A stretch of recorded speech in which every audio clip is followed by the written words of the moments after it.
Hello दोस्तों, GK liquid में आपका स्वागत है।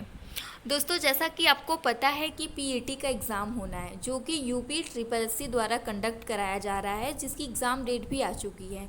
20 अगस्त को उसका एग्ज़ाम होना है यूपी ट्रिपल एससी का। तो अब ज़्यादा दिन आपके पास बचा नहीं है। और उसमें आपके जो सिलेबस में हिस्ट्री है, हिस्ट्री का आज एक इम्पॉर्टेंट टॉपिक मैं लेकर आई हूँ। उसमें एक चैप्टर है जैन धर्म से संबंधित क्वेश्चन पूछा है। तो आज मैं आपके लिए इस वीडियो में वही क्वेश्चन लेकर आई हूँ। कुछ मोस्ट इम्पॉर्टेंट जैन धर्म से संबंधित क्वेश्चन है। तो आपसे रिक्वेस्ट है कि आप इस वीडियो को बिल्कुल भी स्किप मत करिएगा, आप इसे पूरा देखिएगा। क्या पता आपके एग्ज़ाम में यहीं से क्वेश्चन आ जाए। और आपके दोस्त या फिर रिलेटिव कोई भी पीईटी की तैयारी कर रहा है, जो भी इसकी तैयारी कर रहा है, आप उसको वीडियो शेयर भी कर सकते हैं अगर आपको पसंद आए तो। पहला प्रश्न है, जैन धर्म के संस्थापक और प्रथम तीर्थकर कौन थे? जैन धर्म के संस्थापक और प्रथम तीर्थकर कौन थे? तो वो थे ऋषभदेव। नेक्स्ट क्वेश्चन है, जो कि मोस्ट इम्पॉर्टेंट क्वेश्चन है, जैन धर्म की पवित्र पुस्तक कौन सी थी? जैन धर्म की पवित्र पुस्तक कौन थी? आप इसे नोट डाउन कर लीजिएगा, आप इसे स्टार मार्क लगा लीजिएगा। ये काफ़ी इंपॉर्टेंट क्वेश्चन है, एग्जाम में पूछा जा सकता है। तो यहाँ इसकी पवित्र पुस्तक थी आगम। जैन धर्म की एक पवित्र पुस्तक थी, उसका नाम था आगम। अगला प्रश्न है, जैन धर्म कल्पसूत्र। जैन धर्म में एक ग्रंथ था जिसका नाम था कल्पसूत्र। उसकी रचना किसने की थी या उसके रचयिता कौन थे? ये भी काफ़ी मोस्ट इम्पॉर्टेंट क्वेश्चन है, आप इसे भी नोट डाउन करके रख लीजिएगा। ये दोनों ही काफ़ी इम्पॉर्टेंट है। तो इसका जो आंसर है वो होगा भद्रबाहु। जो जैन धर्म का ग्रंथ था कल्पसूत्र, उसके रचनाकार जो थे वो थे भद्रबाहु। अगला प्रश्न है, हिंदू धर्म का आधार कौन से ग्रंथ से है? हिंदू धर्म का आधार किस ग्रंथ को माना जाता है? तो वो वेद को माना जाता है। वेद भी 4 होते हैं, ऋग्वेद, यजुर्वेद, अथर्ववेद और सामवेद। अगला प्रश्न है, हिंदू धर्म की पवित्र पुस्तक कौन सी है? हिंदू धर्म की पवित्र पुस्तक कौन सी है? ये भी काफ़ी इम्पोर्टेंट क्वेश्चन है, मोस्ट इम्पॉर्टेंट क्वेश्चन है। तो इसकी पुस्तक है रामायण, महाभारत, वेद और पुराण। अगला प्रश्न है, महावीर की मृत्यु के बाद जैन संघ का अध्यक्ष कौन बना? महावीर स्वामी की मृत्यु के बाद, जब उनकी मृत्यु हो गई, उसके बाद जैन धर्म मतलब जैन संघ का अध्यक्ष किसे बनाया गया? तो वो था सुधर्मन। अगला प्रश्न है, महावीर स्वामी ने जैन धर्म की स्थापना कहाँ की थी? महावीर स्वामी ने जैन धर्म की स्थापना कहाँ की थी? तो इसकी स्थापना पावा में इन्होंने की थी। अगला प्रश्न है, जैन धर्म के श्वेतांबर और दिगंबर संप्रदायों का विभाजन कब हुआ? जैन धर्म के श्वेतांबर मतलब कि जो श्वेत यानी कि सफ़ेद कपड़े धारण करते थे, उनको श्वेतांबर कहा जाता था। इसमें 2 पंथ होते हैं जैन धर्म में, एक होता है श्वेतांबर और दूसरा होता है दिगंबर। श्वेतांबर जो थे वे श्वेत कपड़े पहनते थे यानी कि सफ़ेद वस्त्र धारण करते थे, और दिगंबर जो थे वो बिना कपड़े के रहते थे। आपने देखा होगा नांगा साधु, जिसे नांगा साधु कहते हैं, जो कपड़े ही नहीं पहनते हैं, वो दिगंबर थे। तो इनका विभाजन हुआ था चंद्रगुप्त मौर्य के समय में। जब चंद्रगुप्त मौर्य का शासनकाल हुआ तब इनका विभाजन हुआ था। अगला प्रश्न है दोस्तों, महावीर स्वामी की मृत्यु कितने वर्ष की आयु में हुई थी? महावीर स्वामी की मृत्यु जो थी वो 72 वर्ष की आयु में हुई थी। अगला प्रश्न है, जैन धर्म के तीर्थकरों की जीवनी किसमें ग्रहित है? जैन धर्म के तीर्थकरों, जो जैन धर्म में तीर्थकर हुए थे, उनकी जो जीवनी है वो किसमें या किस ग्रंथ में या पुस्तक में गृहीत है? तो वह है भद्रबाहु द्वारा लिखित कल्पसूत्र में। कल्पसूत्र को भद्रबाहु ने लिखा था और इसमें जैन तीर्थकरों की जो जीवनी है वो गृहीत है, यानी उसमें लिखा गया है। अगला प्रश्न है, मथुरा कला का संबंध किससे है? मथुरा कला का संबंध किससे है? तो मथुरा कला का जो संबंध है वो जैन धर्म से है। अगला प्रश्न है, मौर्योत्तर युग में जैन धर्म का जो प्रसिद्ध केंद्र था वो कौन सा था? मौर्योत्तर युग में जैन धर्म का प्रसिद्ध जो है केंद्र कौन सा था? तो वो था मथुरा। अगला प्रश्न है, खजुराहो में जैन मंदिरों का निर्माण किसके द्वारा कराया गया था? जो खजुराहो का मंदिर है, आपने नाम सुना होगा। खजुराहो में जैन मंदिरों का निर्माण किसके द्वारा कराया गया था? तो वो चंदेल शासकों द्वारा कराया गया था। अगला प्रश्न है, जैन धर्म ने अपने आध्यात्मिक विचारों को कहाँ से ग्रहण किया था? जैन धर्म ने अपने आध्यात्मिक विचारों को कहाँ से ग्रहण किया था? तो सांख्य दर्शन से। अगला प्रश्न है, जैन धर्म के 23वें तीर्थकर कौन थे? काफ़ी इंपॉर्टेंट क्वेश्चन है। जैन धर्म के 23वें तीर्थकर थे पार्श्वनाथ। पार्श्वनाथ किसके पुत्र थे? तो ये थे काशी के राजा जो थे बंसी राजा अग्रसेन, उनके पुत्र थे ये। अगला प्रश्न है, ऋषभ देव ने कितने वर्ष की आयु में संन्यास जीवन को स्वीकार किया था? ऋषभ देव ने 30 वर्ष की आयु में संन्यास जीवन को स्वीकार किया था। अगला प्रश्न है, जैन धर्म के 24वें व अंतिम तीर्थकर कौन थे? जैन धर्म के 24वें यानी कि अंतिम तीर्थकर कौन थे? 24वां तीर्थकर जो था वो जैन धर्म का अंतिम तीर्थकर था, तो वो थे महावीर स्वामी। महावीर स्वामी का जन्म कब और कहाँ हुआ था? तो इनका जन्म 599 ईसा पूर्व कुंडल ग्राम वैशाली में हुआ था। वैशाली में कुंडल ग्राम है, वहीं पे इनका जन्म हुआ था।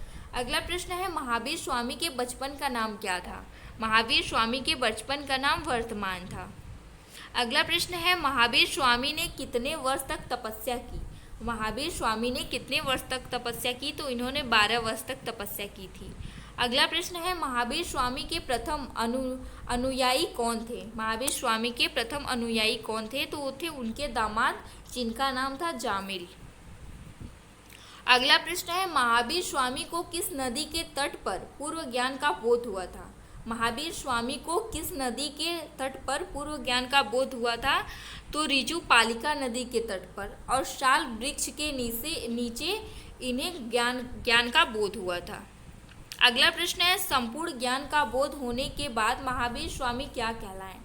संपूर्ण ज्ञान का बोध होने के बाद इनको 3 नामों से जाना गया। पहला जिन विजेता, दूसरा अहर्ज पूज्य, तीसरा निर्ग्रंथ यानी कि बंधनहीन, जिसमें कोई बंधन ही ना हो। अगला प्रश्न है, महावीर स्वामी ने अपने उद्देश्य को किस भाषा में दिए हैं? तो इन्होंने अपने उद्देश्य को प्राकृतिक भाषा में दिया है। अगला प्रश्न है, ऐसा कौन सा गंधर्व था जो महावीर स्वामी की मृत्यु के बाद भी जीवित रहा?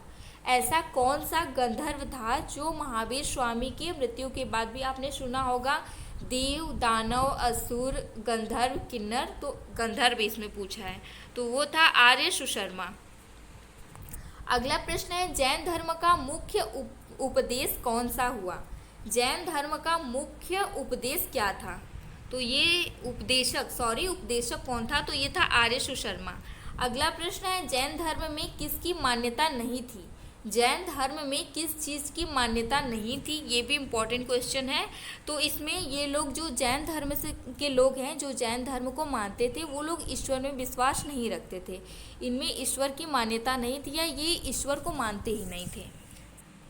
तो जैन धर्म के लोग जिन्होंने जैन धर्म को अपनाया था, वो लोग किसको मानते थे? जब ये लोग ईश्वर को नहीं मानते थे, तो आखिर ये लोग मानते किसको थे? तो जानते हैं, ये लोग आत्मा को मानते थे, जैन धर्म के लोग।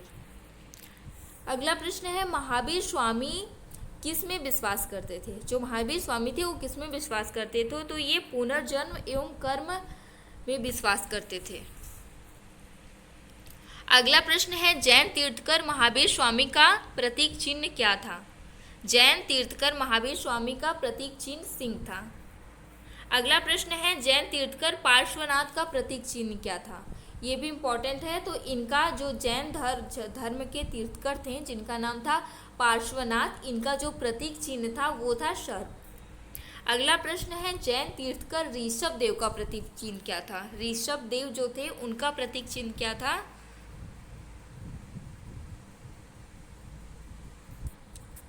ऋषभ देव का प्रतीक चिन्ह जो था वो था सांड हो जाएगा। यहाँ पे क्वेश्चन टाइप करने में मिसटाइप हो गया है। अगला प्रश्न है, प्रथम जैन महासभा का अध्यक्ष कौन था? प्रथम जैन महासभा का अध्यक्ष कौन था? तो वो था स्थूलभद्र। अगला प्रश्न है, किस जैन रचना में 16 महाजनपदों का उल्लेख मिलता है? किस जैन रचना में 16 महाजनपदों का उल्लेख मिलता है? तो उसका नाम है भगवती सूत्र। अगला प्रश्न है, जैन धर्म का आधारभूत बिंदु क्या है? जैन धर्म किस बिंदु पर टिका है? तो यह है अहिंसा। इन लोगों का जो विश्वास है वो अहिंसा में है। अगला प्रश्न है द्वितीय जैन महासभा का अध्यक्ष कौन था? तो ये था क्षमा श्रवण। अगला प्रश्न है अरिष्ट नेमि को किस भगवान का निकट संबंधी माना जाता है? अरिष्ट नेमि को, ये जैन धर्म के समय का था अरिष्ट नेमि, इसको किस भगवान का निकट संबंधी माना जाता है? इससे भगवान कृष्ण का निकट संबंधी माना जाता है, क्योंकि जैन धर्म मथुरा से भी संबंधित है ना। अगला प्रश्न है जैन तीर्थकर पार्श्वनाथ द्वारा प्रतिलिपित 4 महापुरुषों में महावीर स्वामी ने 5वें महाव्रत के रूप में क्या जोड़ा? जैन तीर्थकर पार्श्वनाथ द्वारा प्रतिपादित, इन्होंने 4 प्रतिपादित किया था, तो 5वां जो था महाव्रत, इसको जोड़ा है महावीर स्वामी ने। इसमें क्या जोड़ा है? तो इन्होंने इसमें ब्रह्मचर्य को जोड़ा है। अगला प्रश्न है अनेकांतवाद किस धर्म के लोगों का सिद्धांत है? अनेकांतवाद किस धर्म के लोगों का सिद्धांत है? तो ये जैन धर्म के लोगों का सिद्धांत है। अगला प्रश्न है ऋग्वेद में किन 2 धर्म तीर्थकरों का उल्लेख मिलता है? ऋग्वेद में किन 2 धर्म तीर्थकरों का उल्लेख मिलता है? तो पहला है अरिष्ट नेमि और दूसरा है पार्श्वनाथ। अगला प्रश्न है द्वितीय जैन महासभा का आयोजन कब और कहाँ हुआ था? तो इसका आयोजन हुआ था 6ठी शताब्दी में और पल्लवी, गुजरात के पल्लवी में। अगला प्रश्न है प्रथम जैन इसमें द्वितीय पूछा है, नीचे वाले में प्रथम पूछा है। इसमें पूछा है प्रथम जैन महासभा का आयोजन कब और कहाँ हुआ था? तो इसका आयोजन 300 ईस्वी पूर्व पाटलिपुत्र में हुआ था, और सेकेंड वाले का 6ठी शताब्दी में गुजरात में हुआ था। और अगला क्वेश्चन है शाद्वाद किस धर्म का सिद्धांत है? तो ये जैन धर्म का सिद्धांत है। अगला प्रश्न है सबसे पूर्वकालिक जैन ग्रंथ कौन सा है? मतलब कि सबसे पुराना जैन ग्रंथ कौन सा है, ये भी काफ़ी इम्पोर्टेंट है। कितने साल पुराना है?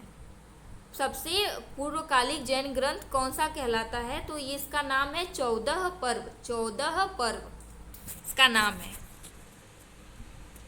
अगला प्रश्न है जैन धर्म में पूर्ण ज्ञान के लिए क्या शब्द है? तो इसका नाम है कैवल्य। अगला प्रश्न है महावीर स्वामी किस धर्म से संबंधित है? तो ये जैन धर्म से संबंधित थे महावीर स्वामी। बोलने में थोड़ा सा गलत हो जा रहा है। अगला प्रश्न है जियो और जीने दो, जियो और जीने दो, ये किसने कहा था? तो ये महावीर स्वामी जी ने कहा था। अगला प्रश्न है दिलवाड़ा में जैन मंदिरों का निर्माण किसके द्वारा कराया गया था? दिलवाड़ा में जैन मंदिरों का निर्माण किसके द्वारा कराया गया था? तो ये चालुक्यों और सोलंकियों ने करवाया था। अगला प्रश्न है परिशिष्ट पर्व रचना किस धर्म से संबंधित है? परिशिष्ट पर्व रचना किस धर्म से संबंधित है? तो ये जैन धर्म से संबंधित है। अगला प्रश्न है परिशिष्ट पर्व के रचयिता कौन है? तो ये है हेमचंद्र। इंपॉर्टेंट क्वेश्चन है। अगला प्रश्न है स्थूलभद्र की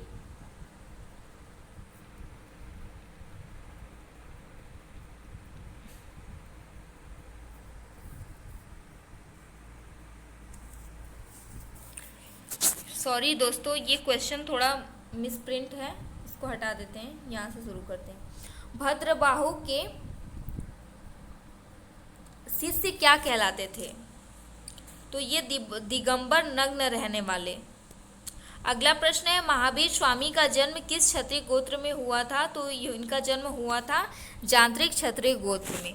तो दोस्तों ये थे कुछ मोस्ट इम्पॉर्टेंट जैन धर्म से संबंधित क्वेश्चन। अगले वीडियो में हम बौद्ध धर्म से संबंधित क्वेश्चन लाएंगे, उसके बाद गुप्त साम्राज्य से और राजपूत से भी, मतलब जितने भी टॉपिक हैं उससे सारे क्वेश्चन लाने की कोशिश करेंगे। तो आप लोगों को वीडियो कैसी लगी कमेंट बॉक्स में बताइएगा, और वीडियो पसंद आए तभी इसे लाइक करिएगा, और चैनल पर नए हैं तो सब्सक्राइब करके बेल आइकन को प्रेस कर लीजिएगा। Thank you.